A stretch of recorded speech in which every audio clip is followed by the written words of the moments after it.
मंच पर आसीन मेरे इष्ट गुरु भगवान एवं माँ जी के चरणों में मेरा शत शत नमन। भाइयों, मेरे मालिक के इस मिशन में इस समय बहुत कम उनके बच्चे इस अवस्था के हैं जो वृद्ध है, प्रौढ़ है। प्रौढ़ और वृद्ध उम्र से नहीं होता। प्रौढ़ जवान को कहा जाता है और वृद्ध वयोवृद्ध, वृद्ध के साथ वयोवृद्ध, वयो और लगाया है। सब कुछ समझते हैं। जिसको अपनी गलती का भान हो गया, जिसको ये ज्ञात हो गया कि कहाँ मैं गलत हूँ, कहाँ मैं सही हूँ, इसका मतलब मन की अवस्था ऐसी है कि वो परमात्मा के चिंतन में पक गया, रम गया। और कुछ बूढ़े हैं पर परमात्मा के रंग में रंगे हुए नहीं है। कुछ जवान हैं जो परमात्मा के रंग में बहुत ज्यादा रंगे हुए हैं। तो ये उनकी उम्र से वास्ता नहीं होता। मास्टर साहब बोल रहे थे कि मेरी अवस्था, मेरी हालत एक विद्यालय के चपरासी की तरह है। देखिए, इन्होंने अपने आप को उस विद्यालय का सबसे छोटा, सबसे छोटा एम्प्लॉई है, जिसको कोई आदमी नमस्ते करना भी गवारा नहीं समझता। स्कूल में कितने बच्चे आते हैं, कोई कहता है कि नमस्ते चपरासी को? नहीं कहता। कारण ये कि वो समझता है कि ये नमस्ते लेने का, नमस्ते करने का अधिकारी नहीं है। पर आप देखो, इन्होंने अंत में कहा कि उसी विद्यालय से बहुत बच्चे पढ़ के बड़े हो गए। जो बच्चा पढ़ के बड़ा हो गया वो उस चपरासी को नमस्ते जरूर करेगा बड़ा होने के बाद, क्योंकि उसकी घंटी की वजह से ही वो स्कूल आया है, उस घंटी की वजह से ही उसने क्लास अटेंड करी है। तो उसकी अवस्था सारथी की है। अगर वो घंटी ना बजाए तो विद्यालय ना लगे। शिक्षक भी है, बच्चे भी हैं। घंटी नहीं बजने का तो इंटरवल चलता चला जाए। तो ये अवस्था उनके मन की अवस्था है। इस अवस्था को देखने के बाद ही कहा गया है वयोवृद्ध। बूढ़ा नहीं, वयोवृद्ध, समझदार, जिसने अपने अहम को खो दिया, जिसने अपनी खुदी को मिटा दिया, वो खुद में ही रम गया, परमात्मा में ही रम गया। और मेरा मालिक यही सिखाता था। वो एक भजन मास्टर हुकम सिंह बोलते थे, बुरी आदत सुधार लो बस हो गया भजन। कोई सुधारना पसंद करता है? एक सज्जन है, धगाधग बीड़ी पी रहा है, धगाधग बीड़ी पी रहा है। उन्हें घर में, यहाँ पे, आश्रम में कोई फर्क नहीं। क्या अवस्था है। मुझको लगता है परमात्मा के काम करने का तरीका, परमात्मा के देखने का तरीका अलग है और इष्ट के काम करने का तरीका, इष्ट के देखने का तरीका बिल्कुल भिन्न है।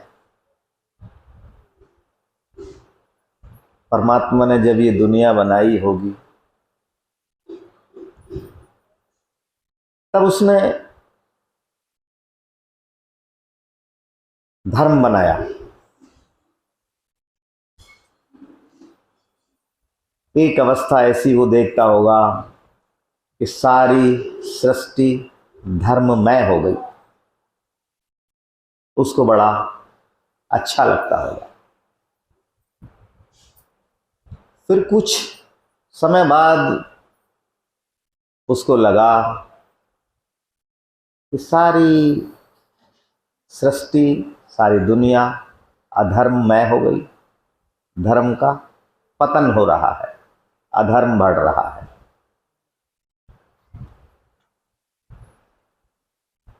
तब परमात्मा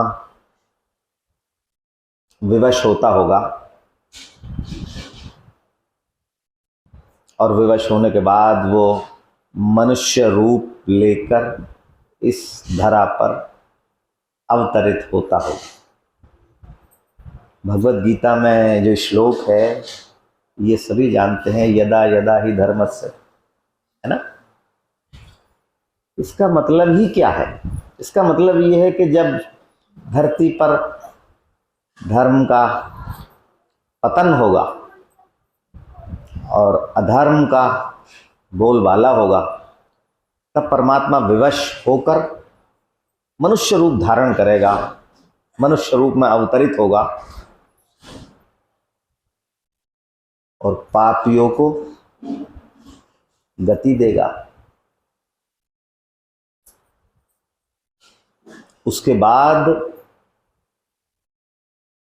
वो अपना स्वरूप इस धरा पर छोड़ेगा। धरा पर स्वरूप छोड़ने का मतलब मनुष्य रूपी अपने देवदूत को इस धरा पर छोड़ेगा, जो हम सबकी रिपोर्टिंग परमात्मा से करेगा। उसको नाम दिया है ईश्वर ने इष्ट गुरु।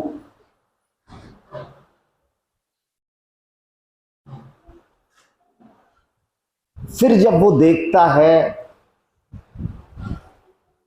कि इष्ट जो रिपोर्टिंग कर रहा है हम सबकी, वो रिपोर्टिंग सही नहीं कर रहा या उसके बताए हुए रास्ते पर हम सब लोग चल नहीं पा रहे, तब मुझको लगता है फिर परमात्मा नर रूप लेकर, मनुष्य रूप लेकर फिर अवतरित होता है। पर वो तब होता है जब सृष्टि का पुनः निर्माण करना होता है। इसका मतलब क्या हुआ? परमात्मा भिन्न भिन्न काल में अवतरित होते हैं और भिन्न भिन्न काल में अपने रिप्रेजेंटेटिव छोड़ते हैं। जैसे हम लोग यहाँ कुछ चिकित्सक भी बैठे हैं, कुछ मेडिकल स्टोर वाले भी बैठे हैं। कोई भी कंपनी है, कंपनी कभी नहीं आती डॉक्टर के पास, मेडिकल स्टोर के वाले के पास। उनके रिप्रेजेंटेटिव आते हैं, उनके प्रतिनिधि आते हैं। तो परमात्मा का प्रतिनिधित्व करने वाला जो परमात्मा ने छोड़ा, उसको नाम दिया इष्ट गुरु।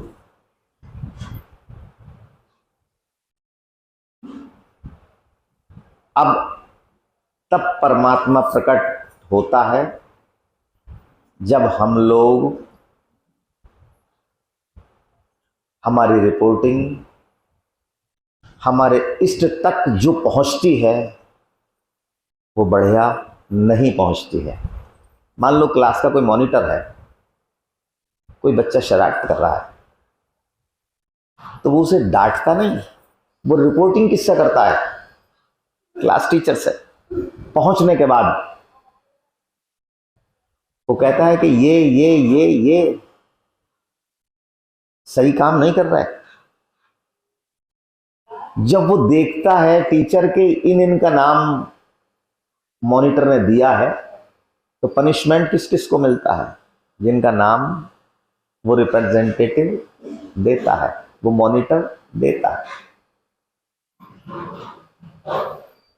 अब ये अवस्थाएं होती हैं। मैं अपनी बात एक दृष्टांत से आरंभ करता हूं, आपको समझाता हूं।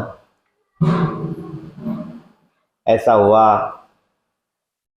एक राहगीर किसी गांव से गुजर रहा था। रास्ते में उसे प्यास लग रही बहुत ज्यादा, पर क्योंकि गांव बिल्कुल अनजान था, किसी से कह नहीं पाया कि प्यास लग रही है। उसने देखा कि किसी खिड़की में कोई सेठ बैठा है, किसी घर के अंदर। उसके पास में सुराही रखी हुई है, सुराही के ऊपर ग्लास रखा हुआ है। वो देखने के बाद मन ललचा गया। धीरे से किवाड़ खुले हुए थे, चुपके से पहुंच गया। पहुंचने के बाद उसने सेठ जी से कहा, सेठ जी प्यास लग रही है, थोड़ा पानी पिला दो। अब सेठ जी ने ऊपर को मुंह करके देखा, बोले कौन, कैसा आ गया, क्या बात है, कहां से आ गया, भागो। उसने कहा कि सेठ जी प्यास लग रही बहुत ज्यादा, पानी पिला दो। ये बोला कि क्या बिना बात के कहां कहां से आ जाते हैं परेशान करने के लिए, चल बैठ जा, अभी अभी पानी पिलवाते हैं, किसी को बुलाते हैं। बैठ गया राहगीर। बहुत देर हो गई, रहा नहीं गया। उसने फिर कहा, सेठ जी प्यास लग रही है, पानी पिलवा दो, गला सूख रहा है। सेठ को गुस्सा आया, बोला तू मुझे साधारण आदमी समझता है, मैं यहाँ पानी पिलाने वाला हूं, तो मुझे पहचानता नहीं, तो मुझे जानता नहीं। चल बैठ, मैं किसी को अंदर से बुलाता हूं। किसी को बुलाता हूं, किसी का मतलब सेवक, नौकर को बुलाता हूं। ठीक है।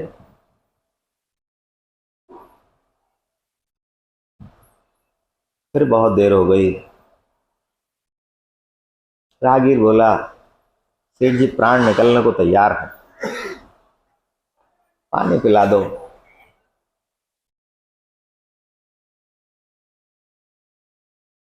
सेठ ने आवाज दी, आओ भाई आओ, पानी पिलाओ इसे। जब बहुत देर तक कोई नहीं आया,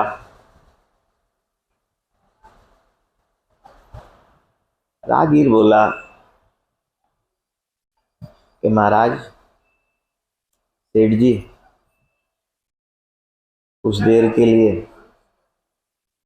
आप ही सेवक बन जाओ, आप ही पिला दो। सेठ बोला, तुझे मैं ऐसा लगता हूं कि मैं आज बस सारे काम छोड़ के पानी पानी पिलाऊं सबको, आने जाने वाले को, मुझे यही काम रह गया, तू जानता नहीं हम कितने बड़े आदमी हैं। कहते हैं रागीर ने मन में सोचा कि दिखाई दे रहा है, तुम कितने बड़े आदमी हो।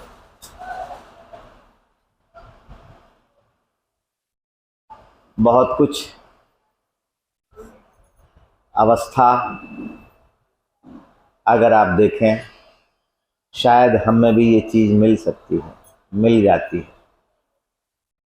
अक्सर आपने देखा होगा, पहले हम सब लोग अपने दरवाजों के बाहर क्या लिखवाते थे? स्वागतम। आज क्या लिखवाते हैं? बिना आज्ञा अंदर आना मना। किसके लिए? अगर किसी दिन परमात्मा आ गया और जो बहुत बहुत महत्वपूर्ण है हमारे भाई लोग, वो क्या लिखवाते हैं? कुत्तों से सावधान। पर उस घर में कुत्ते नहीं रहते, कौन रहता है? आदमी। आज हमारा कितना पतन हो गया, आप सोचिएगा, हमारा स्तर कितना गिर गया। आदमी की रहने की जगह पर कुत्ते रह रहे हैं, और आदमी आदमी के आने से बच रहा है, और आदमी की रक्षा कुत्ता कर रहा है ना? ये अवस्था हमारे पतन की है, और मेरे विचार से जब ऐसी अवस्थाओं का ज्यादा बोलबाला होता है, तब परमात्मा अवतरित होता है। कारण क्या है? हम इतना अपने अहम में, अभिमान में इतना भूल रहे हैं कि जिस आत्मा को परेशान करा जा रहा है वो किसका बनाया हुआ है? उदाहरण के लिए मैं आपसे देता हूं, बताता हूं। ये महिलाएं बैठी हैं, ये खाना बनाती हैं। 2 सब्जी बनाई, खाने वाले से मालूम करा खाना कैसा बना है। आपको उस भाई ये सब्जी अच्छी नहीं बनी, वो एकदम लाल पीली हो जाएगी। क्यों? क्या कमी है? क्यों नहीं अच्छी लग रही? तुम्हें तो खाने की नहीं तमीज, तुमने तो कभी खाया नहीं, तुम्हें तो तमीज नहीं। ये क्या है? पता है क्यों? क्योंकि उसकी भावनाएं जुड़ी हुई हैं। इसमें जो परमात्मा तत्व विद्यमान है, ऊपर बैठा परमात्मा क्या सोचता होगा कि जरा सा भी कुछ नहीं है। ये अवस्था परमात्मा के, मुझको लगता है, दोबारा अवतरित होने की है। पर मालिक ये भी सत्यता है कि परमात्मा, गुरु या भगवान अपने इष्ट का साथ देने के लिए वो भी कर जाते हैं जो उनकी सीमा से बाहर होता है। वो बोलते हैं ना, प्रबल प्रेम के पाले पड़कर प्रभु को नियम बदलते देखा। नियम प्रभु बदलते हैं। क्यों? किस लिए? प्रभु का मान टले टल जाए पर भक्त का मान न टलते देखा। अपने भक्त का मान नहीं टलने देते। जिस तरह परमात्मा हमारे साथ वफादारी बरतता है, क्या कभी हम बरत पाते हैं? दिल पर हाथ रखकर सोचिए, परमात्मा हमारे साथ कितनी वफादारी करता है, और हम परमात्मा के साथ क्या करते हैं? आप सोच लेना। एक प्रसंग छोटा सा और सुना के इसके बाद तो मैं अपनी वाणी को विराम दूंगा। ऐसा हुआ, एक ब्राह्मण दंपत्ति है,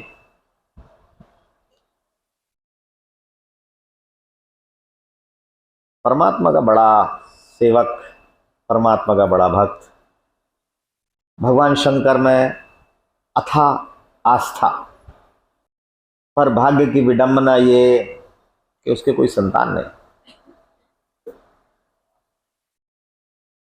परमात्मा का चिंतन दिन रात वही करता रहे, यही सोचता रहे कि शायद परमात्मा ने भाग्य में यही लिखा है। जब यही लिखा है होने दो, पर परमात्मा का स्मरण, परमात्मा का चिंतन तो निरंतर करते रहना चाहिए। ये बात उसके गुरुदेव को पता लगी कि ये परेशान बहुत रहता है। गुरुदेव जा रहे थे, रास्ते में उसने चरण पकड़ लिए, मालिक कुछ तो उपाय बताओ। कहते हैं, गुरुदेव बोले कि भाई एक बात समझ, देख तेरे भाग्य में नहीं है, पर तेरा भाग्य बदल सकता है कर्म से। इस रास्ते से जो भी संत गुजरे, कोई आध्यात्मिक संत हो, उसके दंडवत प्रणाम करो और उससे आशीर्वाद लो। जो भी वो तुम्हें आशीर्वाद स्वरूप दे, स्वीकार करो। तो उसने गुरुदेव से कहा, गुरुदेव मुझे ये कैसे पता लगेगा कि ये आध्यात्मिक संत हैं या नहीं है, किसको प्रणाम करना है किसको नहीं करना है। कहते हैं, उन्होंने कहा, तू ये क्यों समझता है कि कौन आध्यात्मिक है या कौन नहीं है?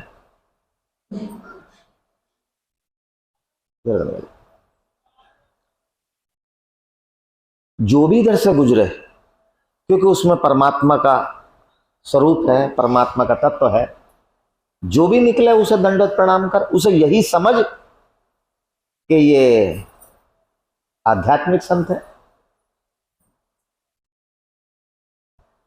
जो भी निकलता गया सबको दंडवत प्रणाम करता गया। काफी दिन हो गए, अचानक एक दिन भगवान शंकर प्रकट हो गए। बोले, भाई क्या बात है, क्यों परेशान है? ब्राह्मण बोला, भोलेनाथ ये मुझे बताना पड़ेगा, मैं आपकी इतनी उपासना कर रहा हूं, मैं उपासना का फल नहीं मांग रहा, मैं आपसे आपका चिंतन कर रहा हूं, उसका फल नहीं मांग रहा, पर क्या आपको पता नहीं मैं क्यों परेशान हूं?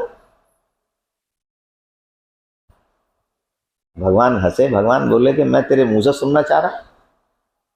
बोले, मालिक मैं कहूंगा तो अच्छे नहीं लगने की, मैं कहूंगा मेरी जबान छोटी है, थोड़ा मांगूंगा, आप दोगे, आपका हाथ बड़ा है, मेरी जीवन पार हो जाएगा।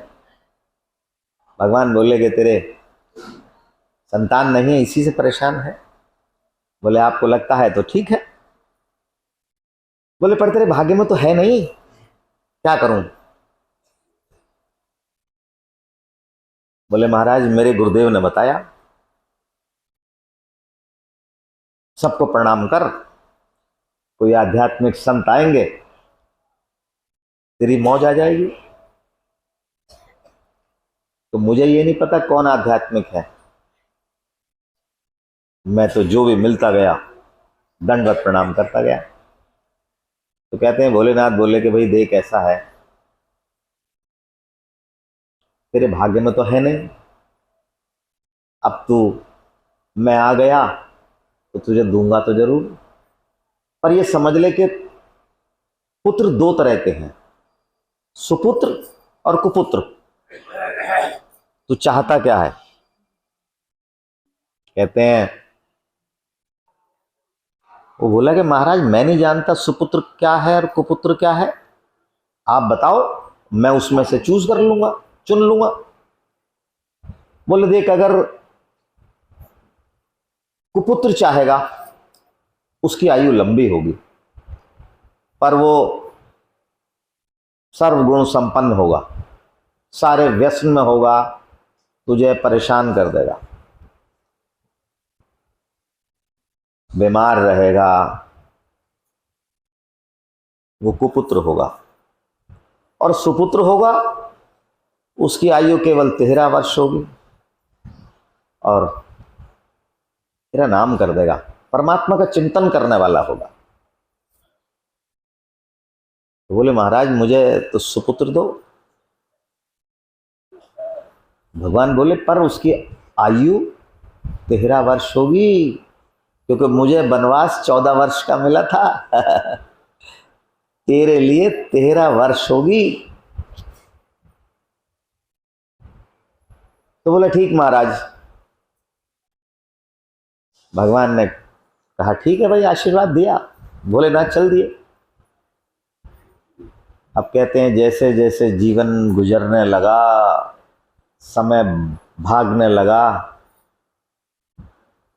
माँ बाप को पता था कि इसकी अवस्था घट रही है, बहुत कम समय रह गया जीवन का। अब माँ बाप रोएं पर कुछ हो नहीं सकता। फिर उसके दिमाग में बात आई कि फिर वही प्रक्रिया करी जाए कि जो भी संत गुजरे फिर वही दंडवत प्रणाम, दंडवत प्रणाम। अचानक उधर से सप्तऋषि तब जा रहे थे। अब दंडवत प्रणाम करा, सुंदर बालक। सप्तऋषि बोले कि बहुत सुंदर, बहुत छोटा बच्चा है और दंडवत इस ढंग से कर रहा है कि बड़ा आदमी जिस ढंग से, जो ज्ञानमान होता है उस ढंग से दंडवत कर रहा है, बहुत अच्छा, बहुत अच्छा लगा। उन्होंने कहा लंबी आयु, चिरजीवी हो, चिरजीवी हो। अभी बात सुनने के बाद जो पंडित जी थे वो रोने लगे, बोले कि महाराज बहुत अच्छी बात है, आप कह रहे हो कि लंबी आयु हो, पर भोलेनाथ ने तो इसे इतनी कम अवस्था दी है और इसकी जिंदगी के 3 दिन रह गए और आप लंबी अवस्था का वरदान दे रहे हो। कहते हैं सप्तऋषि चक्कर में आ गए कि भाई ये तो भगवान भोलेनाथ का दिया हुआ है वरदान, तो ये तो कट नहीं सकता, पर हमने क्योंकि वरदान दिया है हमारी जग हंसाई ना हो। बोले ठीक है भाई, एक काम करो पंडित जी, हम ब्रह्मा जी के पास जा रहे हैं, वहां चल रहे हैं, उनसे फरियाद करेंगे कि हमारा वचन झूठा ना हो जा, बेइज्जती ना हो जा।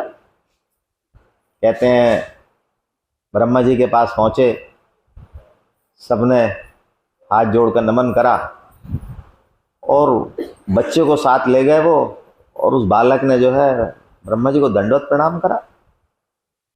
ब्रह्मा जी बोले भाई इस बच्चे को कहाँ ठाला है, कौन है ये?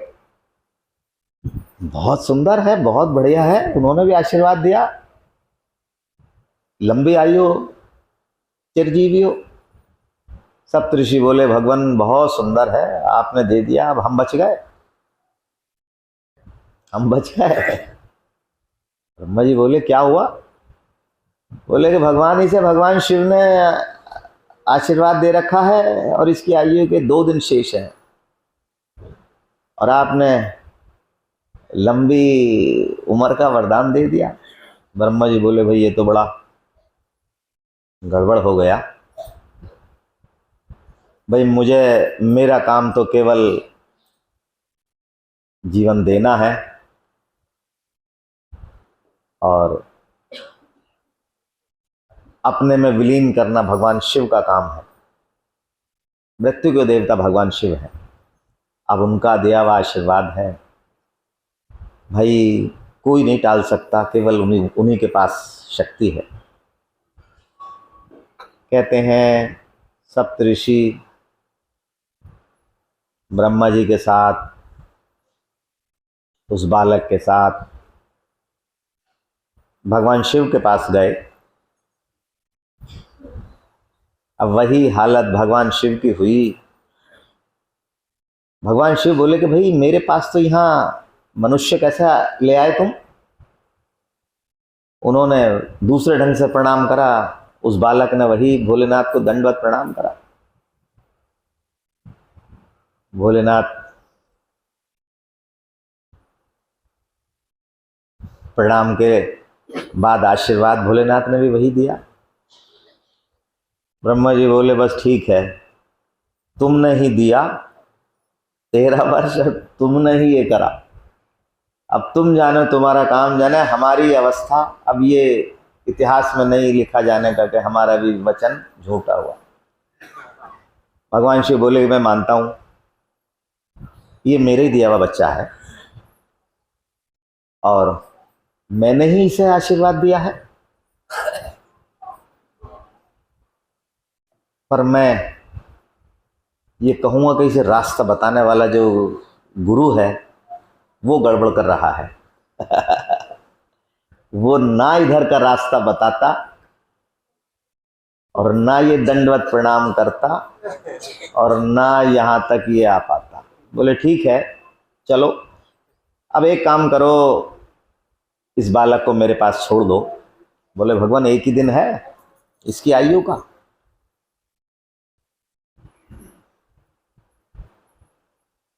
कहते हैं भगवान शंकर बोले कोई बात नहीं, एक दिन है तो क्या बात हुई, ठीक है। बालक से कहा कि तुम मेरी पिंडी को पकड़ के ओम नमः शिवाय का जाप करते रहो। अचानक मृत्यु का जब समय हुआ, यमराज आ गए लेने के लिए। बच्चे को पिंडी पे से हटाएं, अब बच्चा रोने लगा। कहते हैं बच्चे की करुण पुकार सुनने के बाद भगवान शंकर आ गए। वो यमराज को मारने को तैयार। बोले भगवान मैं आपका ही दूत हूं, आपका ही भेजा हुआ हूं, ये आपका ही डिपार्टमेंट है, आपके ही हम लोग सेना है, आप ही बताते हुए कुछ उठा के लाओ, हम तो केवल लाने ले जाने वाले हैं।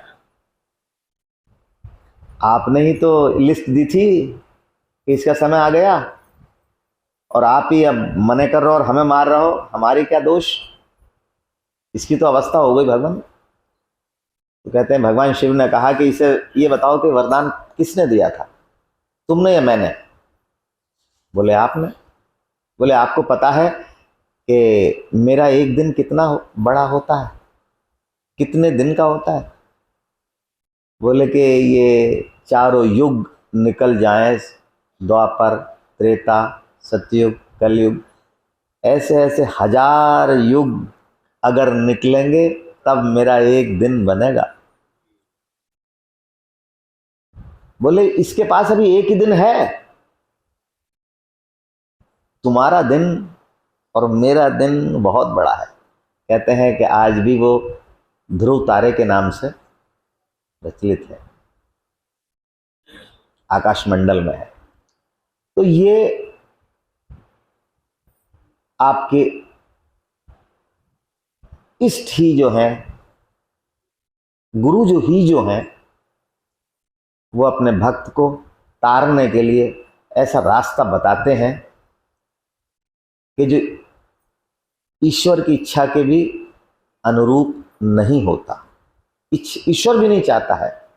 मुझको लगता है, ये मेरा मानना भी है और मुझको लगता भी ऐसा है कि ईश्वर का और इष्ट का द्वंद्व होता रहता है। मेरे ख्याल से झगड़ा होता रहता होगा। मालिक चाह रहा है कि आपको दंड दिया जाए। ईश्वर आपको दंडित कर रहा है, पर आपका इष्ट आपके ऊपर ऐसा कंबल डाल रखा है कि कितना ही मार ले कंबल पे चोट लगेगी, उस पर लगने की नहीं। तो ये क्या है? ये कौन कर सकता है और कौन कर रहा है? ये कृपा इष्ट की है। इतना सब कुछ करने के बाद भी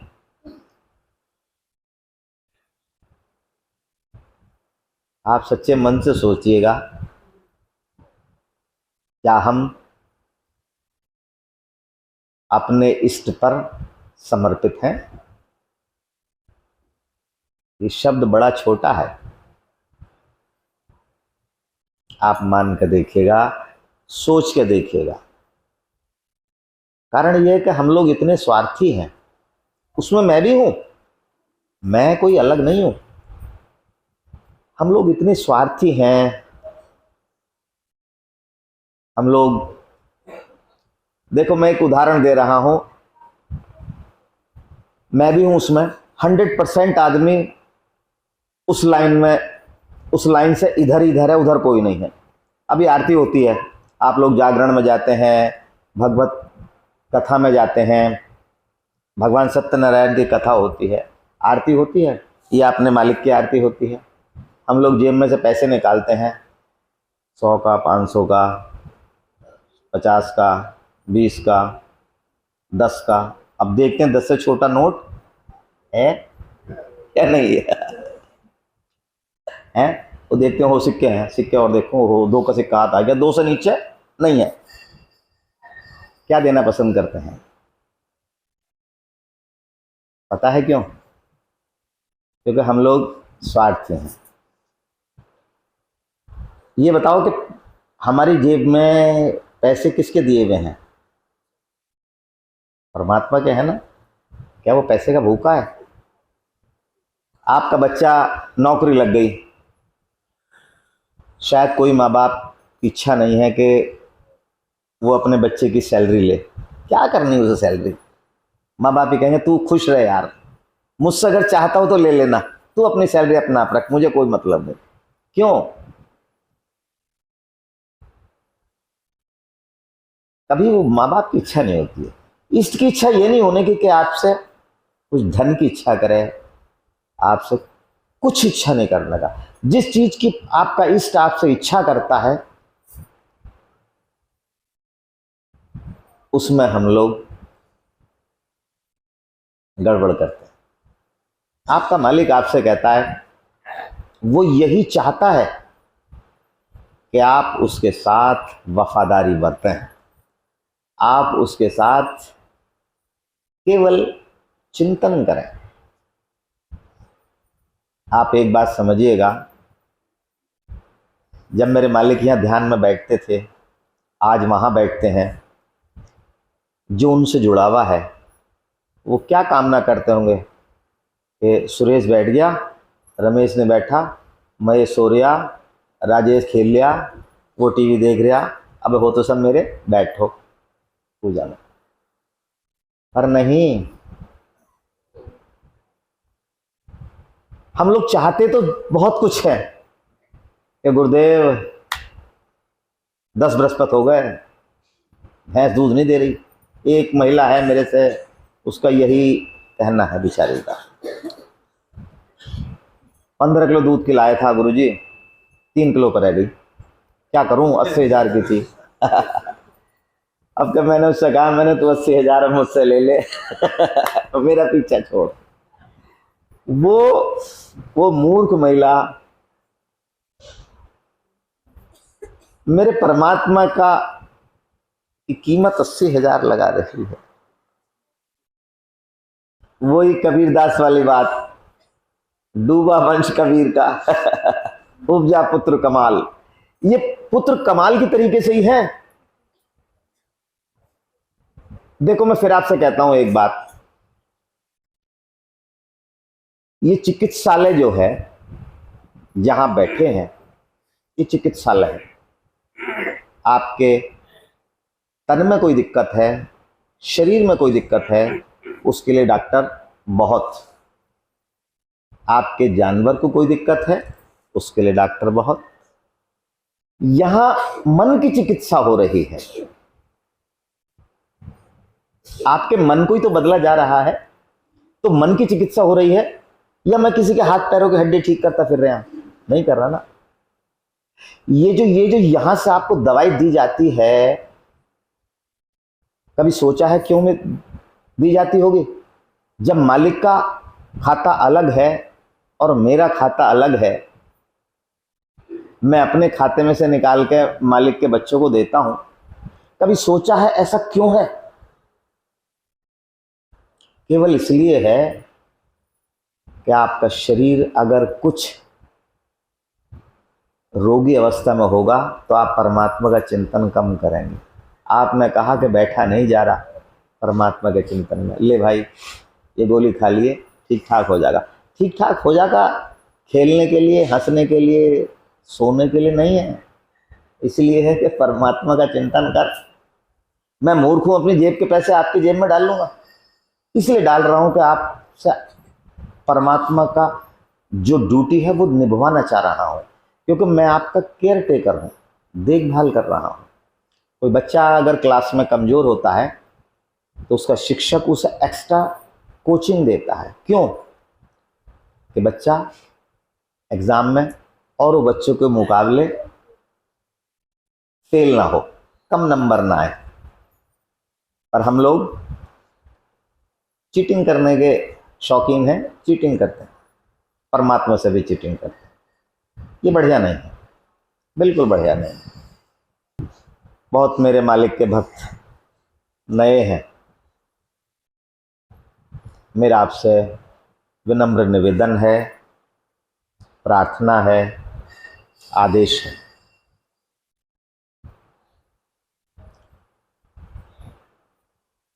परमात्मा के चिंतन में वफादारी बरतिएगा।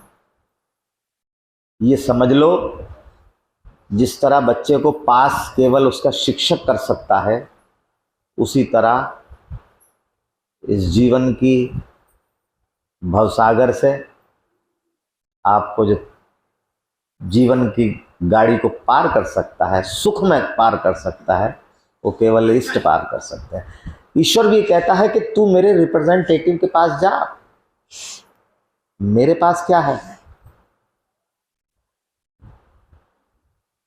भगवान शिव को हम सब मानते हैं ना, पूजन करते हैं ना। भगवान शिव अपना भी तो पूजन कर सकते थे अपना। वो भगवान राम का चिंतन क्यों करते हैं? जब वो समाधिस्थ होते हैं तो वो ओम नमः शिवाय नहीं कहते, क्या कहते हैं? राम राम, अपने इष्ट को पुकारते हैं। और जब हमको किसी अपार कष्ट से गुजरते हैं तब कौन याद आता है?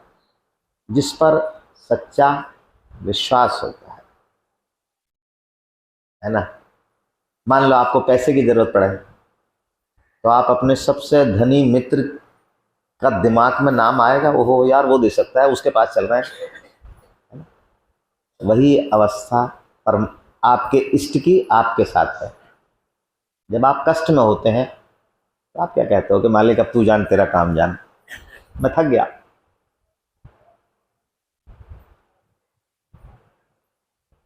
और देखो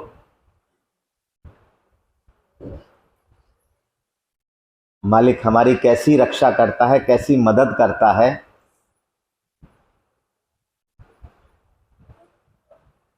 जिस तरह आपको अनुभव होते हैं उसी तरह मुझे भी अनुभव होते हैं। आप अपने इष्ट का चिंतन करते हो, मैं अपने इष्ट का चिंतन करता हूं। आप देखिए, मैं आपको एक छोटी सी बात बताऊं, फिर मैं बंद करने के मूड हूं बिल्कुल बोलना। इससे पिछली साप्ताहिक की मुरादाबाद सेंटर की थी। मेरे जीवन में मैं कहूँगा पहली और आखिरी घटना घटी है, शायद जीवन में कभी ना घट सके। मैं लगभग रोज, मेरे नित्य का सोने का एवरेज टाइम लगभग 12:30-1 के लगभग है। 5 से 6 में ध्यान में बैठता हूँ सुबह, 6 बजे के बाद फिर मैं सो जाता हूँ, फिर मैं 8 साढ़े 8 बजे सो को उठता हूँ।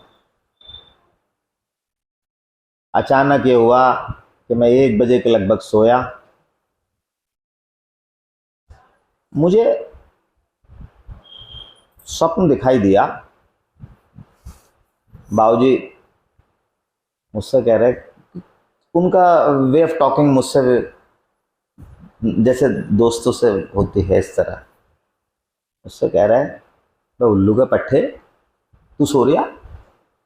अबे यो साथ का है कि तुझे पता है बृहस्पति है और छोले भिगोने, कल को बनेंगे चने और तू सो रिया। छोले भिगो चने भिगो। मेरी एकदम आँख खुली, मोबाइल मेरे बिल्कुल बेड पे रहता है। मैंने देखा, ओहो 4:03 हो रहे हैं। तो भाई मालिक इसका मतलब दौरे पे है। मैं उठा। मुझे आज तक ये नहीं पता कि इस स्टोर की ताली कहाँ है और क्या स्टोर में सामान है, आज तक मुझे नहीं पता। मैं सारी तालियों का गुच्छा लेके, यहाँ पे राजेश्वरी बहन जी सो रही, मैं चुपके से ताला खोला, ऊपर चढ़ के मैंने सब कट्टों में देखा, कहीं छोले रखे हैं क्या, किसी में आटा, किसी में चावल। मैंने भी चने हो गए तो अलग दिखाई दे जाएंगे। मैंने 10 मिनट लगाए, मुझे कहीं नहीं मिले। अब ये मेरी आहट से बैठ गए। मैंने इनसे कहा तुम सो आराम से, तुम्हारा जो उठने का टाइम है उस समय उठो, अभी मत, तुम सो आराम से। मुझे जब नहीं मिले मैं चला गया। फिर मैं दूसरे स्टोर में पहुंचा, वहाँ सारे में देखा तो एक थैली में रखे मुझे हाथ आ गया चने। अब मैं उस चनों की थैली को ला कर किचन में रखा, मैंने कहने भिगो दूँ। मैंने फिर मेरे दिमाग में आया कि शायद सोडा पड़ता है भीगते हुए। अब सोडा कहाँ है? मुझे कुछ नहीं पता किचन में क्या सामान है, मैं कभी गए ही नहीं, जाता ही नहीं, मुझे कुछ ही नहीं आता। अब जब मैं थक गया, अब मैंने कहीं सोडे की जगह नमक ना डाल दूं, अब कितना पड़ेगा मुझे ये भी नहीं पता, काय में भीगने मुझे ये नहीं पता, क्योंकि जब मैं ABCD नहीं जानता। मैंने अलका को कहा, मैंने अलका छोले भीगने, बृहस्पति है आज। तो बोली तुम्हें छोले कहाँ से याद आ गए? अब तुम्हें कहाँ से याद आ गए छोले? अब बृहस्पति तो है तो मैं अपना भिगो दूंगी। मैंने कहा तो ध्यान रखे भाई, छोले भीगने। और मैं ये बात कह के 2:30 सो गया। अब उसे नींद नहीं आई, मैं सो और वो चिल्लावे, अपने आप सो गए और मुझे काम पे लगा दिया। मैं 5 बजे उठूंगी, कोई घूमता रहा। तो मैं भार मुक्त हो गया ना, मैं भार मुक्त हो गया, अपना भार दूसरे को दे के लिए भाई तुझे करना। उन्होंने मुझे आदेशित करा ना, क्योंकि मैं और अलका वही 2 ही लोग थे उस समय। तो मुझे शायद जीवन में मुझे कभी मैंने इतना तलाश नहीं करा किसी चीज को, और खाने के सामान को तो कुछ वो ही नहीं, मुझे पता ही नहीं कौन सा डिब्बा कहाँ का है। तो ये क्या है, इसका मतलब क्या है कि मालिक हमारी देख रेख कर रहे हैं, हमें वक्त वक्त पर सचेत कर रहे हैं। तो अब हम माने या ना माने, अब हम माने या ना माने, अब मालिक मेरे ख्याल से हमें अक्सर स्वप्न में आते हैं, 1000 तरह की बातें होती हैं अलका कर मेरे, ये हमारे अपना अनुभव है। तो बात दूसरी है, तो मैं वैसी मजाक में बता दी। मैं तुम्हें इसलिए बता रहा हूं कि एक इष्ट ही है, एक इष्ट ही है जो हमें इस भव सागर से, कष्टों को तो मैं खैर नहीं कहता, क्योंकि सुख और दुख केवल बुद्धि का और मन का होता है। अगर मन परमात्मा पर समर्पित हो गया तो क्या सुख क्या दुख। मान लो किसी की जीभ आ जाए, स्वाद भंग हो जाए, तो मीठा लगेगा, कड़वा लगेगा, तीखा लगेगा, है? यहां से नीचे उतर जाए, सबका मिश्रण बन गया। तो जो समर्पित हो गया अपने इष्ट पर, ना उसे सुख है, ना उसे दुख है, ना उसके लिए कुछ है, उसके लिए तो सब कुछ है, ठीक है। वो तो कहता ठीक है भाई, तुझे पसंद है, तुझे अच्छा लग रहा है, मैं परेशान हूं, मैं रो रहा हूं, तुझे अच्छा लग रहा है, तेरी खुशी में खुश हूं, तेरी खुशी में खुश हूं। देखिएगा समय ज्यादा हो गया, बहुत से भक्त नए हैं और मेरा उनसे कहना है, आप अपने परमात्मा का चिंतन, अपने इष्ट का चिंतन निरंतर करिएगा। जिस भाव से आप अपने मालिक को याद करोगे, जिस करुण पुकार से याद करोगे, मालिक आपका वैसे ही स्वरूप में आपके सम्मुख होगा। आप दिखावा करोगे, मालिक भी दिखावा करने लगेगा। आप सच्चे मन से याद करोगे, परमात्मा यहीं बैठा दिखाई देगा, है ना। तो आप ऐसा ही करिएगा। अभी प्रार्थना होंगी और देखो, जिनको प्रार्थना याद नहीं है वो केवल मन में ये सोचें कि हम परमात्मा के सामने ये बोल रहे हैं, बस। प्रार्थना प्राणवान होनी चाहिए, प्राण होने चाहिए प्रार्थना में, क्योंकि वो शब्द आप परमात्मा के सम्मुख रख रहे हो। आप अपने करुण पुकार अपने इष्ट के सामने रख रहे हो, ये मेरे भाव है, अपनी हालत दिखा रहे हो। अब हालत अगर झूठी दिखाओगे या परमात्मा के साथ बेईमानी करोगे, परमात्मा का ठीक है, ठीक है, चल चल चल, ऐसे ही करो भैया, परमात्मा का चिंतन करो, बस। ओम श्री गुरुवे नमः।